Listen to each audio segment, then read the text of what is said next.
Chapter 5-এ বলা হয়েছে abetment সম্পর্কে বা অপরাধের সহায়তা। অ্যাবেটমেন্ট অথবা অপরাধের সহায়তা। তো এই অ্যাবেটমেন্টটা আছে, অ্যাবেটমেন্ট সম্পর্কে বলা হয়েছে 107 থেকে প্রায় 121 ধারা পর্যন্ত, 120 ধারা পর্যন্ত, 107 থেকে 120 ধারা পর্যন্ত বলা হয়েছে অ্যাবেটমেন্ট সম্পর্কে। তো অ্যাবেটমেন্টটা কত প্রকারে ঘটতে পারে, কিভাবে ঘটতে পারে সেটা 107 ধারাতে বলা হয়েছে যে অ্যাবেটমেন্ট 3 ভাবে হতে পারে। তো কিভাবে? তো এখানে বলা হয়েছে যে a person abets the doing of a thing who, বলা হয়েছে যে একজন ব্যক্তি কি করে, অ্যাবেটমেন্ট করে কিভাবে, কিছু কাজ করে কিভাবে, ইনস্টিগেট এনি পারসন, কোনো ব্যক্তিকে প্ররোচনা দান করে, উৎসাহিত করে, প্ররোচনা দান করে বা উৎসাহিত করে, ইনস্টিগেট। 1 নম্বর হলো ইনস্টিগেট। 2 নম্বরে বলা হয়েছে ইনগেজ। 2 নম্বরে engage with one or more person in Annie conspiracy, মানে ষড়যন্ত্রে সহায়তা করে। প্রথমটা হলো বলা হলো যে ইনস্টিগেট অ্যানি পারসন, মানে কোনো ব্যক্তিকে কি করে, কোনো ব্যক্তিকে প্ররোচনা বা উৎসাহ দান করে।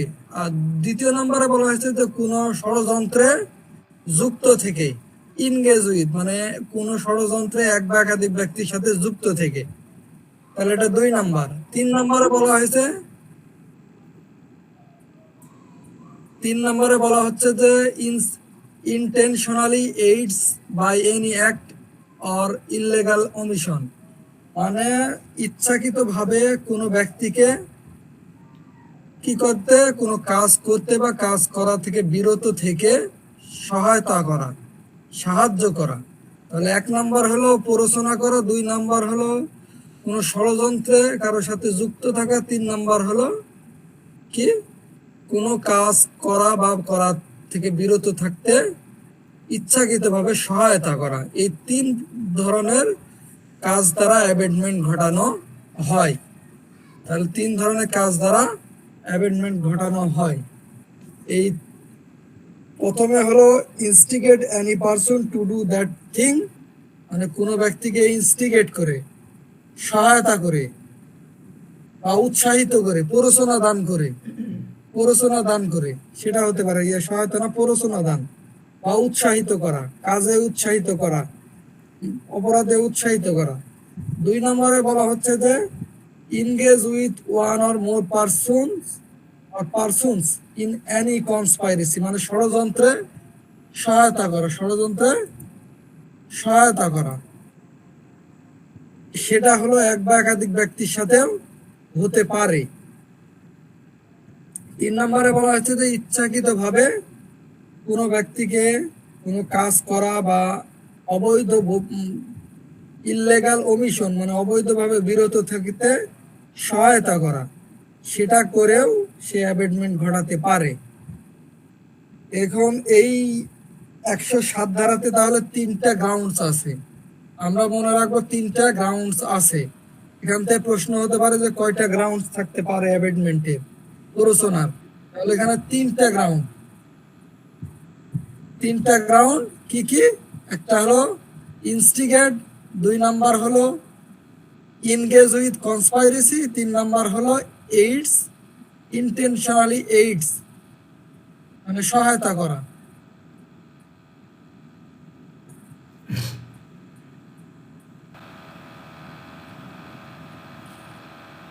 একটা কি ব্যাপার, কোন দিকে গেল? হ্যাঁ, এবার বুঝছি। এক্সপ্লেনেশন 107 ধারাতে 2টা এক্সপ্লেনেশন আছে, ব্যাখ্যা আছে কয়টা? 2টা ব্যাখ্যা আছে 107 ধারাতে। প্রথম নম্বর ব্যাখ্যাতে বলা হয়েছে a person who by willful misrepresentation or by willful concealment of a material fact which he is bound to disclose voluntary causes procures or attempt to cause or procure a thing to be done is said to be instigate the doing of that thing. এখানে বলা হচ্ছে যে কোনো ব্যক্তি যে কাজ করতে সে বাধ্য বা ইচ্ছাকৃতভাবে সে কাজ সম্পাদন করতে সে বাধ্য, কিন্তু সেটা করা থেকে কি করছে সে ব্যক্তি বিরত থাকছে বা গোপন করছে। যেটা সে প্রকাশ করতে বাধ্য সেটাকে সে গোপন করছে। এই গোপনীয়তার দ্বারাও সে অপরাধ কি করে, অপরাধে সহায়তা করে থাকে। এই কথাটা বলা হয়েছে যে কোনো ব্যক্তি এমন গুরুত্বপূর্ণ ঘটনা যা সে প্রকাশ করতে বাধ্য, কিন্তু সে কি করছে ইচ্ছাকৃতভাবে তা গোপন করে। সে গোপন করার মাধ্যমে বা গোপন করার উদ্যোগ গ্রহণ করার মাধ্যমেও সে এই যে অ্যাবেটমেন্ট ঘটাতে পারে। তাহলে আমরা আগে জানলাম যে এই যে 3 ধরনের। ব্যাখ্যাতে বলা হচ্ছে যে যদি কোনো ব্যক্তি সেটা যেটা সে প্রকাশ করতে বাধ্য কোনো ঘটনা, সেটা করা থেকে যদি বিরত থাকে, এই বিরত থাকার দ্বারা সে কোনো অপরাধে সহায়তার জন্য দায়ী হবে, অ্যাবেটমেন্টের জন্য দায়ী হবে।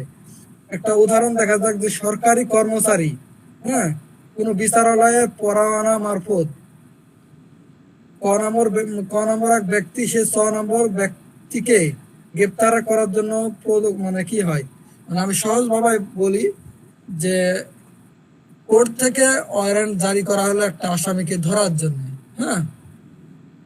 এখন কোর্ট থেকে পুলিশের কাছে ওয়ারেন্ট গেল। পুলিশ এখন যে অপরাধীর বাড়ির পাশে বা বাড়ির সামনে গিয়ে একজনকে বলল যে এই যে রহিম নামের এই ব্যক্তি কি বাসায় আছে বা বাসায় থাকে। সে জানে যে সে বাসায় থাকে বা এই সময়টাতে বাসায় আছে। সে বলল যে এখন সে বাসায় নাই। এই যে তার যে বাসায় না থাকার যে গোপনীয়তা সে অবলম্বন করলো, এই অবলম্বন করাটা সে এক ধরনের অপরাধে সেই ব্যক্তিকে, রহিম নামক ব্যক্তির অপরাধে সহায়তা করেছে বলে গণ্য হবে। কারণ সে ব্যক্তি যদি সত্য বলতো তাহলে এই রহিম নামক ব্যক্তিকে পুলিশ গ্রেপ্তার করত। এটাই বলা হয়েছে 1 নম্বর ব্যাখ্যাতে। তাহলে কোনো কিছু গোপন করাটাও এক ধরনের অ্যাবেটমেন্টের সহায়তার জন্য সে দায়ী হবে।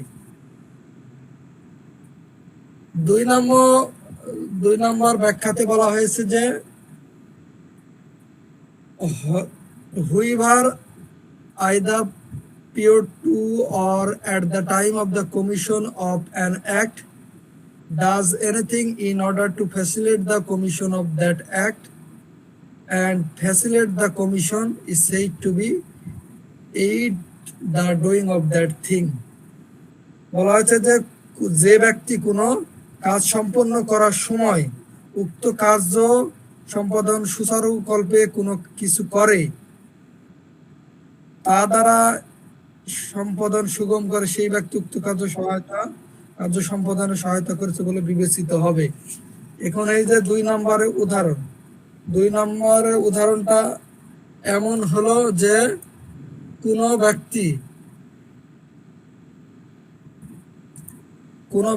কোনো কাজ করার সহায়তার জন্য সে কি করেছে, এমন একটা কাজ করেছে যেটা অপরাধ করতে তার জন্য সুগম হয়েছে।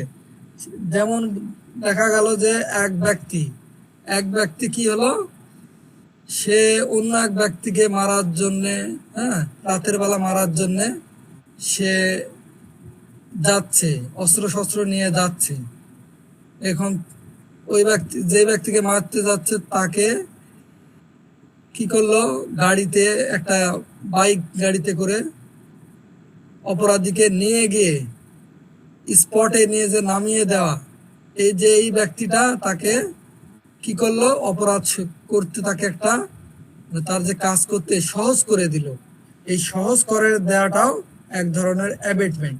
যদিও এখানে কিছু মানে তার ইন্টেনশন দেখা হবে বা তার গুড ফেইথ, তার পারিপার্শ্বিক যে পরিস্থিতি বিবেচনা করা হবে, কিন্তু অনেক সময় দেখা গেল যে একটা ব্যক্তি অপরাধ করছে, সেই অপরাধ করার ক্ষেত্রে পারিপার্শ্বিক বিভিন্ন ধরনের মানুষের সহায়তা নিচ্ছে, মানে কাজটা সুগম করার জন্য, সহজ করার জন্য।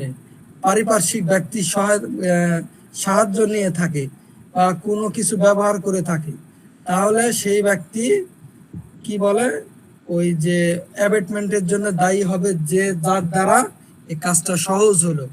দেখা গেল যে এক ব্যক্তি বাড়িতে একটা গাড়ি রাখলো, সেই গাড়ি অন্য একজন ব্যক্তি এসে ধার হিসেবে চাইলো যে আমি এক জায়গায় যাব। তো এই যে তার যে গাড়িটা যদি অপরাধের ক্ষেত্রে ব্যবহৃত হয়, তো পরবর্তীতে যে ব্যক্তির গাড়ি সে সাধারণত প্রশ্নবিদ্ধ হয়। তো এই 107 ধারা 2 নম্বর এক্সপ্লেনেশন অনুযায়ী তার যদি অপরাধ করতে যদি এই যে গাড়িটা সহায়তা করে বা সহজ করে, তাহলে সেটা অপরাধ হিসেবে, মানে অ্যাবেটমেন্টের অপরাধ হিসেবে গণ্য হবে। তো আমি তো আগেই বললাম যে এখানে তার ইন্টেনশন দেখা হবে, তার গুড ফেইথ দেখা হবে, তার যে পারিপার্শ্বিক পরিস্থিতি বিবেচনা করা হবে। এটা এক্সেপশন টাইপের একটাই। এবার যাই হলো 108 নম্বরে। 108 নম্বরে বলা হয়েছে অ্যাবেটর। অ্যাবেটর মানে যে অপরাধে সহায়তাকারীটা কে, সেটা বলা হয়েছে 108 নম্বর সেকশনে। এই 108 নম্বর সেকশনের প্রথমে বলা হচ্ছে যে a person abets an offence who abets either the commission of an act or commission of an act which would be an offence. তো এইখানে বলা হয়েছে অ্যাবেটর হলো সেই ব্যক্তি যে কি করে, একটা অপরাধ করতে সহায়তা করে বা এমন একটা কাজ করে যেটা অপরাধ হতে পারে বলে জেনে সে সহায়তা করে। তো যে ব্যক্তি সহায়তা করে সেই অ্যাবেটর হিসেবে গণ্য হবে। এটা হলো অ্যাবেটরের সংজ্ঞা। তাহলে যে ব্যক্তি কি করে, অপরাধ সংগঠন করতে সাহায্য সহযোগিতা করে বা এমন কোনো কাজ করে যেটা অপরাধ হতে পারে জেনেও সে সহযোগিতা করে, সেটাকে বলা হয়, তাকেই বলা হয় অ্যাবেটর। 108 ধারাতে এক্সপ্লেনেশন আছে 3টে, তাহলে 107 ধারাতে ব্যাখ্যা আছে 2টা, 108 ধারাতে ব্যাখ্যা আছে 3টা। 107 ধারাতে 3 গ্রাউন্ড অ্যাবেটমেন্ট হয়, সেটা বলা হয়েছে। এক্সপ্লেনেশন 1, ব্যাখ্যা নম্বর 1-এ বলা হয়েছে যে the abetment of the illegal ওমিশন of an act May amount to an offence. এখানে বলা হচ্ছে যে কোনো কার্যের অবৈধ বিরতিতে সহায়তাকরণ অপরাধ রূপে গণ্য হতে পারে, যেটা এর আগে আমরা একবার পড়লাম যে বিরতি থেকেও সেটা অপরাধ হতে পারে। কোনো কাজে অবৈধ বিরতিতে সহায়তা হয়, সেটা 1 নম্বর ব্যাখ্যাতে বলছে। 107-এ আমরা কিন্তু একটু পড়লাম যে কি হতে পারে, কোনো ব্যক্তি অমিশন বিরত থেকেও অপরাধ হয়, এটাই 1 নম্বর ব্যাখ্যাতে সেটাই বলছে।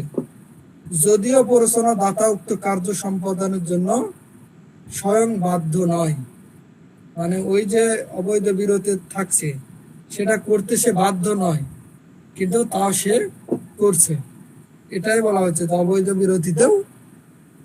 অবৈধ বিরতি থেকেও সহায়তাকরণের অপরাধ হয়, অ্যাবেটমেন্টের অপরাধ হয়। 2 নম্বর ব্যাখ্যাতে বলা হচ্ছে যে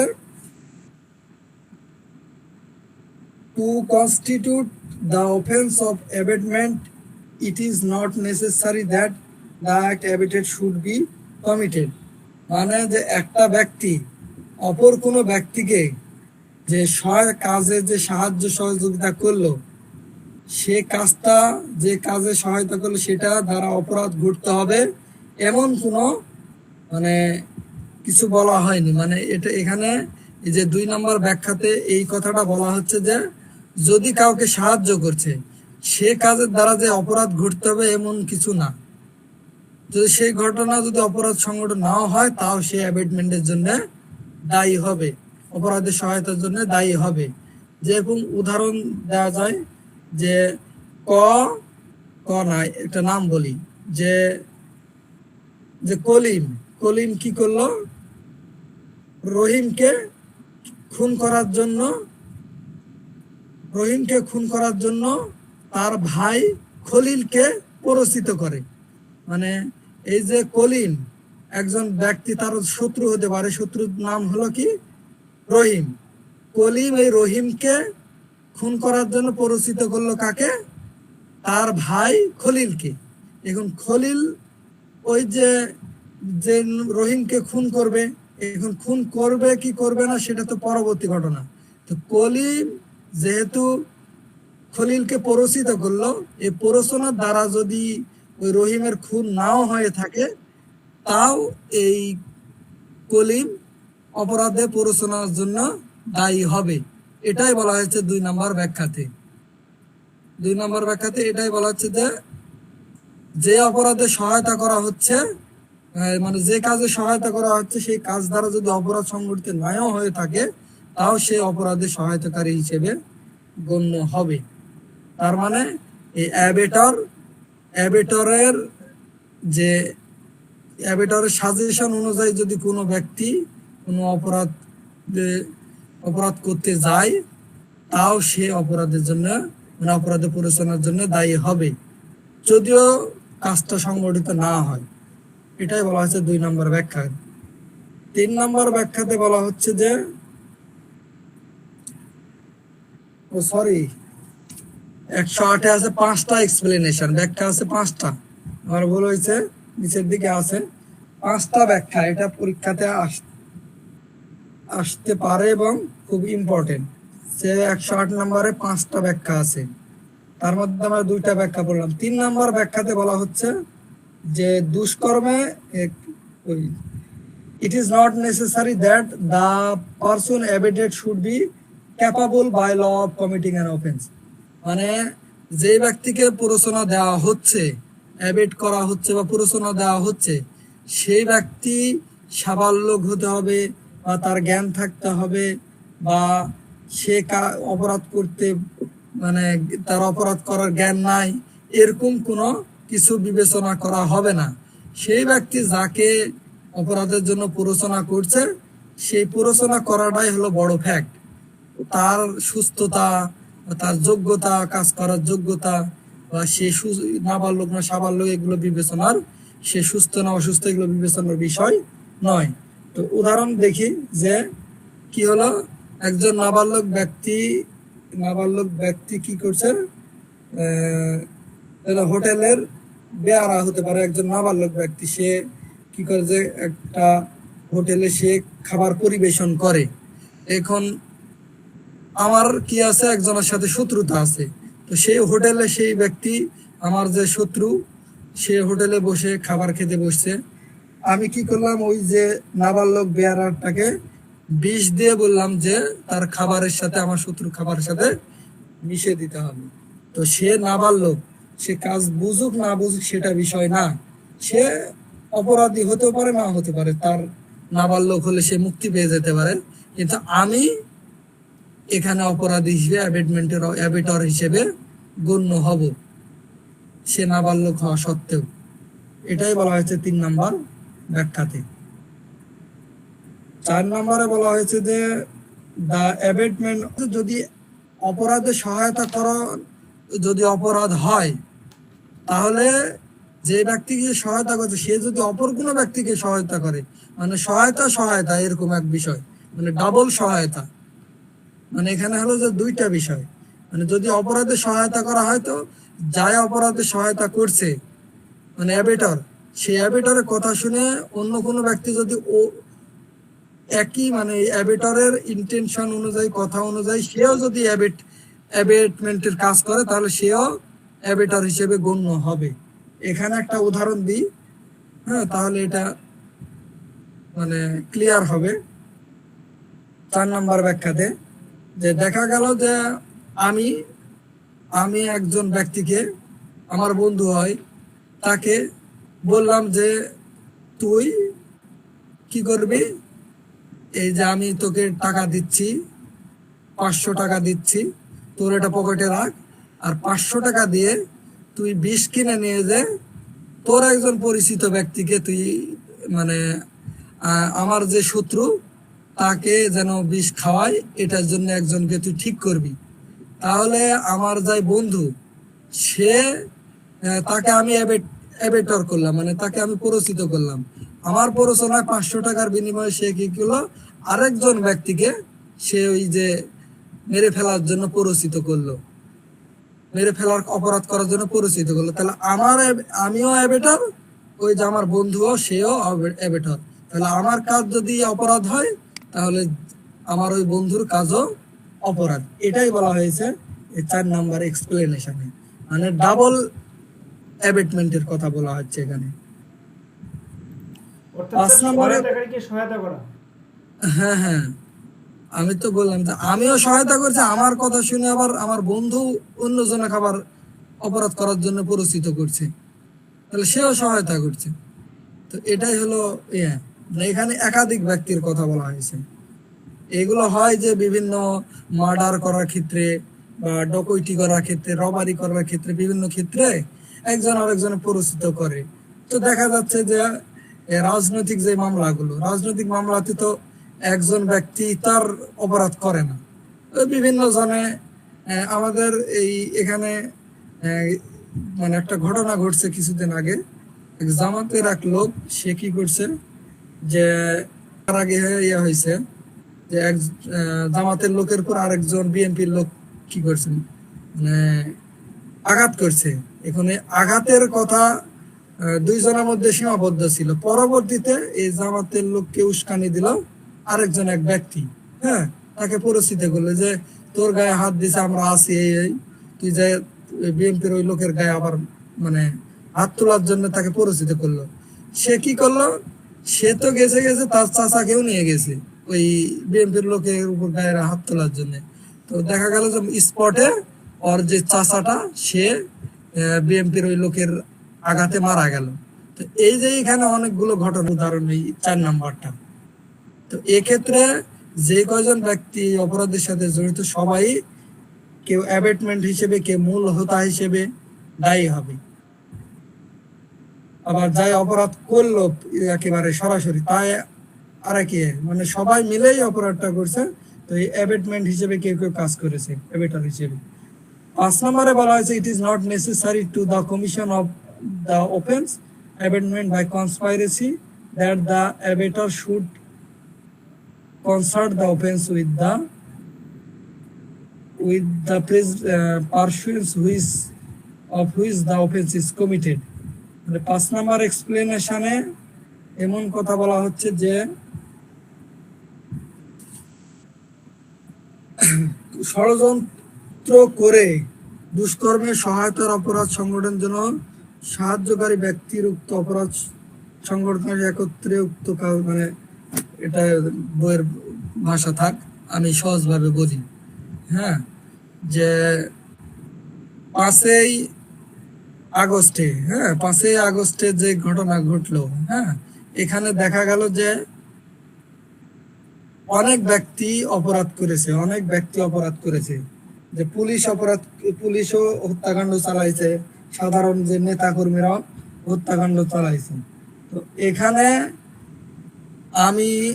আমার বাসা হলো রাজশাহীতে, হ্যাঁ রাজশাহীতে আমি এখান থেকে কি বললাম যে ফোন দিয়ে বললাম এক ঢাকাতে যে এই ধানমন্ডি এলাকাতে তোরা এই যে এরকম যারা আন্দোলনকারী তাদের উপরে গুলি ছুড়বি বা তাদের লাঠি পিটা করবি, ইয়ে করবি। তো ওই যে জায়গাটাতে ওখানে কিন্তু আমি উপস্থিত ছিলাম না, তাও কিন্তু দেখা যাচ্ছে যে আমি অ্যাবেটর হিসেবে গণ্য হব, মানে আমার উপস্থিতি থাকা যে দরকার এমন মানে বিষয় বলা হয়নি। আমি উপস্থিত না থেকে অ্যাবেটর হিসেবে দায়ী হতে পারি। দেখা গেল যে ভারতের নরেন্দ্র মোদী শেখ হাসিনাকে কি করলো, বাংলাদেশে হত্যাকাণ্ড চালানোর জন্য পরিচিত করতে পারে অ্যাবেটর হিসেবে। যদি সে বলে যে এভাবে দেশে হত্যাকাণ্ড চালান, তো নরেন্দ্র মোদী তো বাংলাদেশে নাই, তো তাও সে অ্যাবেটর হিসেবে গণ্য হতে পারে। এটাই হলো 5 নাম্বার এক্সপ্লেনেশন। এর চেয়ে আর সহজ করে আমি মনে হয় যে আর বোঝানোর ইয়ে নাই। তো কারো কি এই যে 108 নাম্বার নিয়ে বা 7 নাম্বার নিয়ে ব্যাপারটা তো এরকমও হতে পারে যে আপনি হচ্ছে ফোন কলের মাধ্যমে আপনি কাউকে ফোন কলের মাধ্যমে বললেন যে ওইখানকার কি অবস্থায় সবকিছু মিলা, তারপরে হচ্ছে তাকে বিষ কিনতে বললেন, ওইখানে যেতে যেতে যেতে বলে এটা তো কমন ডিজাইনের মধ্যেও পড়তে না, পারে, এটা হলো, আসতে পারে আর কি। এটা কোনটার কথা বলতে, 5 নাম্বার এক্সপ্লেনেশন? জি স্যার। 5 নাম্বার এক্সপ্লেনেশনে বলা হয়েছে এখানে অত কিছু না, মানে ওই যে ব্যক্তি পরিচিত করে অ্যাবেটর, তার যে ওই স্পটে উপস্থিত থাকা প্রয়োজনীয় নয়, বা উপস্থিত না থেকে সে অ্যাবেটর হিসেবে গণ্য হতে পারে। এটাই হলো এক্সপ্লেনেশন 5-এর ব্যাখ্যা। মানে উপস্থিত তো থাকাই যাবে না তার, সে অনুমানের শাস্তি, মানে মিথ্যা সাক্ষ্য দান দিলে কি শাস্তি হয় সেটা সম্পর্কে বলা হয়েছে। মানে এটার সংজ্ঞা দেওয়া হয়েছে 191, কিন্তু শাস্তি 193। এখন এই 193 শাস্তি কি দেওয়া আছে? শাস্তি দেওয়া আছে যে যদি সে বিচার বিভাগীয় কোনো বিষয়ে যদি মিথ্যা সাক্ষ্য যদি না দেয় তা বিচার বিভাগীয় বিষয়ে, তাহলে 3 বছর মানে তার শাস্তি। তো এখানে মনিরুল ভাই কি করলো, মিথ্যা সাক্ষ্য দিয়ে অন্য একজন ব্যক্তিকে দোষী করে তাকে জেল খাটালো। হ্যাঁ, তো জেল খাটালো, এই যে পরে প্রমাণিত হলো যে এটা স্যার মিথ্যা। আওয়াল ভাই, হ্যাঁ, আওয়াল ভাই তো স্যার এখানে পরিচিত। আওয়াল ভাই কি করতেছেন? আমি বলি, আমি কথাটা শেষ করতে ও দেন। আওয়াল ভাই তো ওই যে রাহেন মনিরুল ভাইকে পরিচিত করলো, আর মনিরুল ভাই মিথ্যা সাক্ষ্য দিল। এখন মনিরুল ভাই শাস্তি হলো 3 বছর, যেহেতু সে কনভিক্টেড। এখন আওয়াল ভাইয়ের কি শাস্তি হবে? এখানে বলা হচ্ছে যে যেহেতু বিধান যদি না থাকে, এখানে তো বিধান আছে, এখন বিধান আছে, তো সেক্ষেত্রে এই মিথ্যা সাক্ষ্য দানের জন্য আওয়াল ভাই ওই 3 বছর কারাদণ্ডে দণ্ডিত হবে। কারণ এখানে বলা হচ্ছে যদি উল্লেখ না থাকে যে কি অপরাধে পরিচিত করছে, সেটা যদি এই দণ্ডবিধিতে কোনো বিধান না থেকে থাকে দুষ্কর্মে সহায়তার, তাহলে বলা হচ্ছে যে মূল অপরাধী যে শাস্তি পাবে, এই যে প্ররোচনার জন্য এই আওয়াল ভাইও ওই একই শাস্তি, 3 বছরের শাস্তি পাবে। এটাই বলা হয়েছে ওই যে 109 নম্বরে। আরেকটা উদাহরণ বলা হচ্ছে যে বর্গীর জকে বিষ প্রয়োগ করার জন্য ষড়যন্ত্র করে। তাহলে ক খ কি করলো, বর্গীর জ নামক ব্যক্তিকে, বর্গীয় জ নামক ব্যক্তিকে বিষ প্রয়োগ করার জন্য ষড়যন্ত্র করে। হ্যাঁ, ক উক্ত ষড়যন্ত্রের অনুসারে বিষ সংগ্রহ করে, খকে দেয়। তাহলে ক ষড়যন্ত্র করে কি করলো, সংগ্রহ করলো বিষ, খকে দিল, যাতে ওই যে বর্গীয় জ কে পান করায়। হ্যাঁ, বর্গীয় জ কে মানে পান করায়, মানে ওই যে ওই ব্যক্তি হলো ভিকটিম, বর্গীয় জ ব্যক্তি যেটা হলো ভিকটিম। তাহলে এখানে কিনলো হলো ক, দিল হলো খকে, খ যে কাকে খাওয়াবে, ওরে বর্গীয় জ ব্যক্তিকে খাওয়াবে। তো এখানে বলা হচ্ছে যে যেহেতু এই যে খ নামক ব্যক্তি এই বর্গীয় জ নামক ব্যক্তিকে বিষ পান করার জন্য মৃত্যুদণ্ডে দণ্ডিত, বা সে মৃত্যুর যে কি বলে খুনের দায়ে সে দায়ী হবে, বর্গীয় জকে মারার জন্য সে দায়ী হবে খ। এখানে তাহলে ক এর কি হবে? তো এই 109 ধারা হিসেবে বলা হচ্ছে যে ওই ব্যক্তি ওই খুনের দায়ে দায়ী হবে। এটাই হলো 109 নম্বর। এবার কি বোঝা গেছে?